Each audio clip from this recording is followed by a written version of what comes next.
Bismillahirrahmanirrahim. Assalamualaikum warahmatullahi wabarakatuh. Ma'asyiral muslimin yang dirahmati Allah Subhanahu wa taala. Setelah kemarin kita membahas tentang kejadian-kejadian di dunia ini yang terjadi semasa hidup Nabi Muhammad SAW, sekarang kita akan mencoba menguak peristiwa apa saja yang terjadi di Nusantara semasa hidup Nabi Muhammad tercinta SAW. Kita tahu bahwa Nusantara ini termasuk sebagai jalur transportasi dan perdagangan pada masa lalu. Nusantara menghubungkan antara Cina di ujung timur sampai ke Eropa dan Afrika. Semua ini melewati Nusantara, India, Jazirah Arab, Asia Tengah, Syam sampai ke Mesir. Baik, kita mulai dari Sriwijaya. Sebenarnya Sriwijaya ini didirikan sekitar tahun 650 Masehi, kira-kira 18 tahun setelah Nabi Muhammad wafat atau pada masa kekhalifahan Utsman bin Affan. Tetapi karena dekat dengan masa Nabi Muhammad, maka kita cantumkan di pembahasan ini. Sriwijaya adalah pusat penting bagi perluasan agama Buddha pada abad ke-7 hingga abad ke-12 Masehi. Sriwijaya adalah kerajaan bersatu pertama yang mendominasi sebagian besar kepulauan Melayu kala itu. Selanjutnya ada kerajaan Kalingga yang didirikan sekitar abad ke-5 Masehi dan runtuh pada abad ke-7 Masehi. Lokasinya berada di daerah Pekalongan atau Jepara, wallahu alam.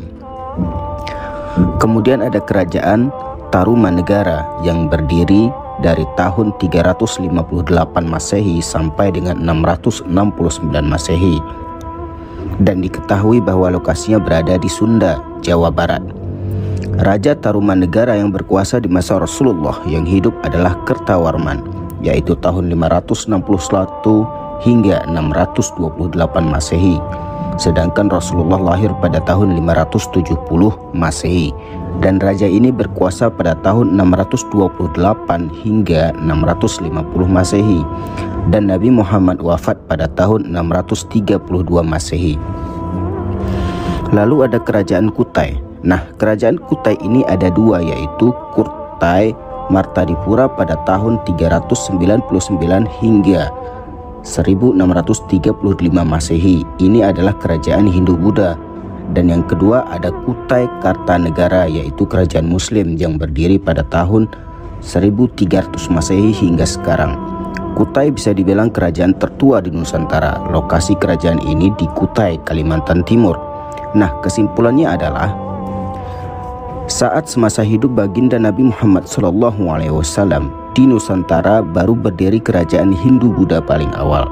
Akan tetapi Nusantara pada waktu itu bahkan sudah terkenal sebagai bangsa yang pandai berdagang. Nama Nusantara sudah sampai ke negeri-negeri yang jauh seperti Cina, Eropa, dan Afrika. Demikian sedikit penjelasan mengenai peristiwa yang terjadi di Nusantara ini semasa hidup Nabi Muhammad SAW. Wallahu a'lam bishawab. Assalamualaikum warahmatullahi wabarakatuh.